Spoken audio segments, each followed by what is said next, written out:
Banyak yang tanya apakah BBM bakal naik dalam waktu dekat, bahkan besok, gara-gara harga minyak dunia naik. Jawabannya, belum tentu besok, tapi ada alasan kuat kenapa harga berpotensi naik. Dan kalau kamu nggak sadar dampaknya, pengeluaran kamu bisa naik. Dan di akhir video, kita juga akan bahas nih, peluang cuan. Kira-kira saham-saham apa aja yang diuntungkan dengan kondisi seperti sekarang ini. Yuk, kita tonton.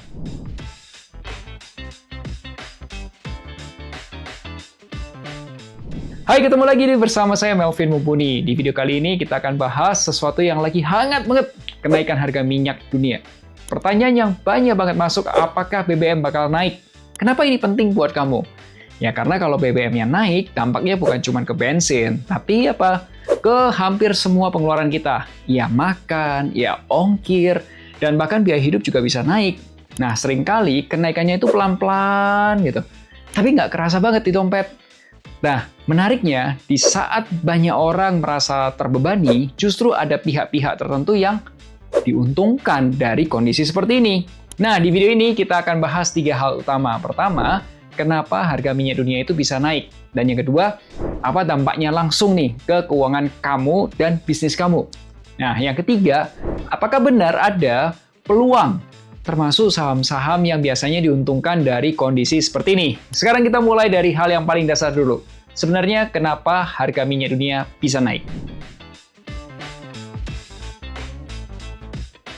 Tahukah kamu, harga minyak dunia saat ini sedang meningkat. Dari yang awal tahun 2026 masih di harga $56 per barelnya, sekarang itu sudah mencapai $102 per barelnya.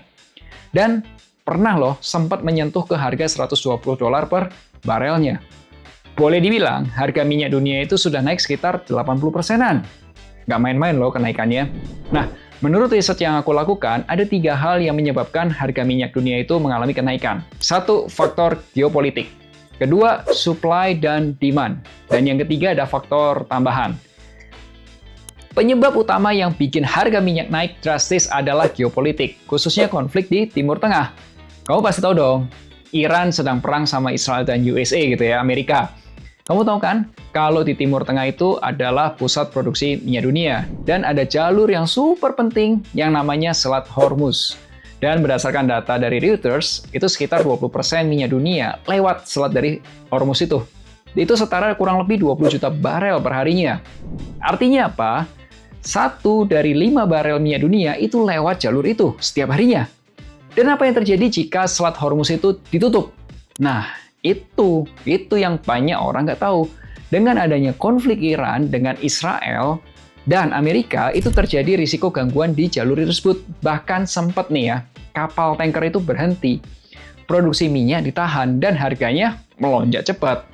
Nah, kalau jalur ini terganggu, supply global itu bisa langsung berkurang besar. Potensi gangguannya bisa sampai kurang lebih 13-14 juta barel per harinya loh, per hari ya.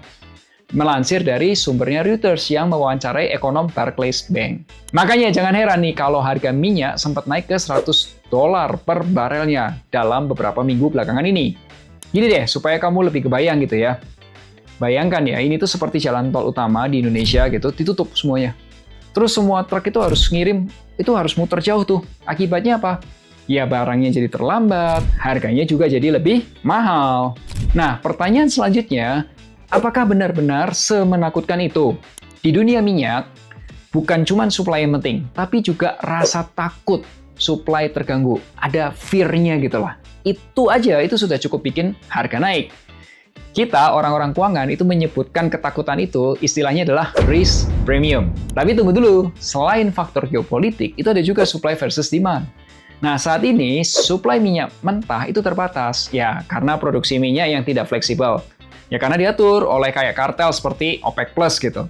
Padahal demand minyak mentah itu tetap tinggi, ya karena ada kebutuhan transportasi, ada industri, dan juga logistik.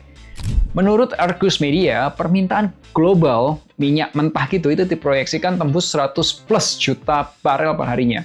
100 juta barel per hari loh ya. Ingat nih, prinsip dasar ekonomi. Kalau barang jumlahnya terbatas, tapi yang butuh banyak, harga akan naik, betul. Nah, selain faktor geopolitik, supply dan demand, ada juga faktor tambahan lain yang jarang orang sadari. Seperti apa? 1, spekulasi pasar. ya trader atau spekulator gitu ya, ikut bertaruh nih, harga naik, bahkan sebelum supply-nya benar-benar terganggu. Nah, menurut Reuters, itu banyak trader sudah pasang posisi kalau harga bisa tembus $150 per barelnya. Gila nggak? Sekarang 100 mereka udah pasang 150 gitu. Kurs US dollar juga ikut berpengaruh, karena minyak mentah itu dihargai dalam US dollar. Istilahnya mungkin kamu pernah dengar, petrodollar. Artinya, kalau US dollarnya menguat, makin naik gitu ya, maka harga terasa lebih mahal di negara lain, ya termasuk di Indonesia. Terakhir adalah kebijakan global, seperti cadangan minyak atau strategic reserve, kebijakan energi negara-negara besar, dan regulasi OPEC+. Jadi ini, kalau disimpulkan, kenapa harga minyak naik? Karena ada 3 hal. Pertama, konflik yang mengganggu supply. Kedua, supply-nya terbatas, tapi demand-nya tetap tinggi. Dan yang ketiga, faktor pasar dan kebijakan yang memperbesar pergerakan harga. Sampai sini udah paham belum kenapa harga minyak dunia naik? Kalau udah paham, boleh kasih like-nya dulu dong. Oke, thank you ya. Sekarang pertanyaannya, kalau harga minyak dunia itu naik, sebenarnya dampaknya ke kita di Indonesia itu apa?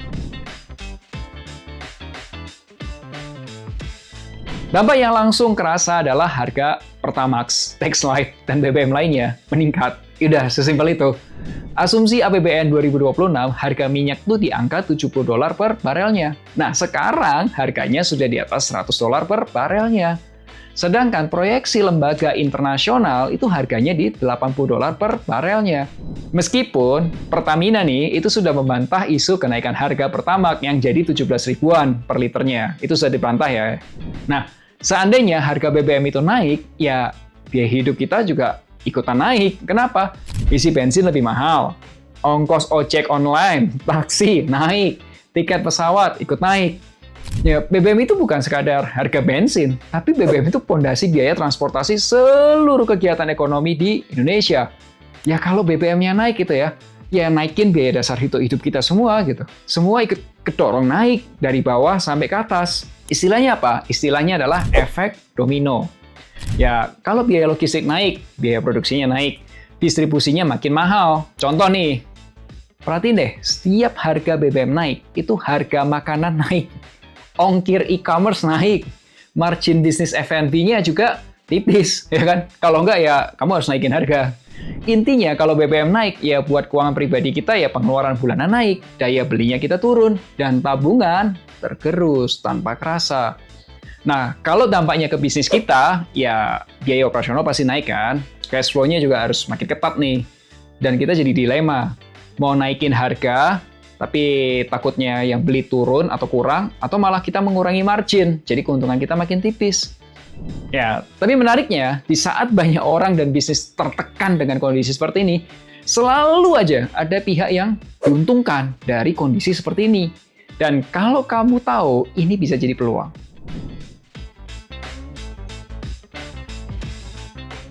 Coba perhatikan deh, perusahaan-perusahaan di Bursa Efek Indonesia yang diuntungkan dengan kondisi saat ini. Banyak orang nggak sadar loh, di market uang itu nggak hilang, tapi berpindah dari yang nggak siap ke yang siap. Nah pertanyaannya, kamu siap nggak? Oh ya, sebelum sebutin kode ticker sahamnya, saya mau disclaimer dulu. Konten ini itu bukan saran investasi, oke? Ini bukan saran investasi, ini hanya edukasi, sehingga kamu perlu riset terlebih dahulu, atau bisa konsultasi dengan penasihat investasi. 1. Produsen migas. Perusahaan yang jual langsung minyaknya. Kalau harga jualnya naik, tapi biayanya relatif tetap, maka profitnya juga ikut naik. Contohnya ada Medco, ENRG, dan juga Raja. Oke? Yang kedua, jasa penunjang migas. Ada seperti Elsa, dan juga ada Apex. Ini ibarat lah ya, tukang bangunan gitu.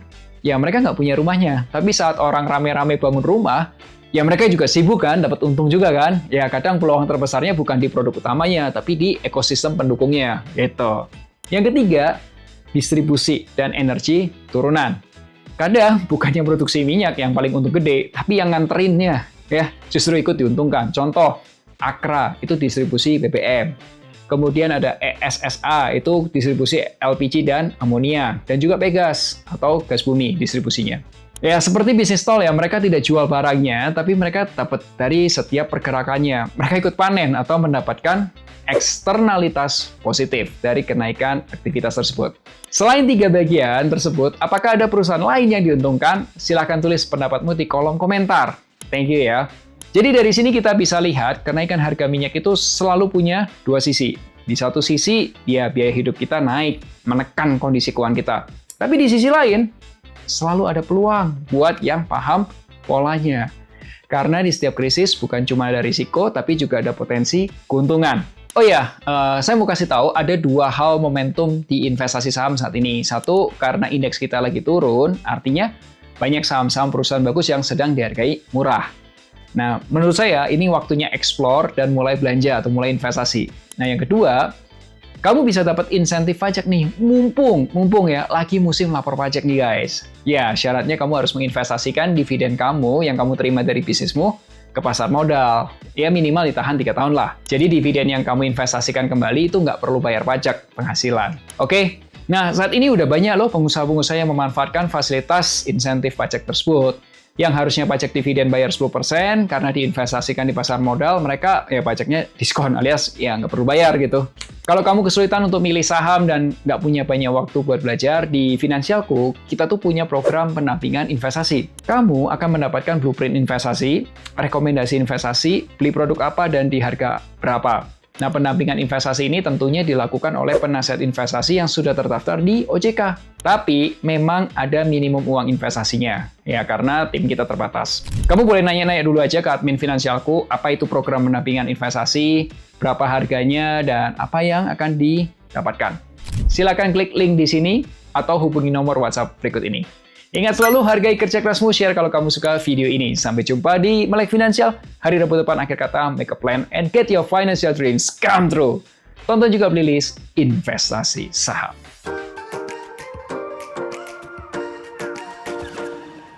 Wujudkan masa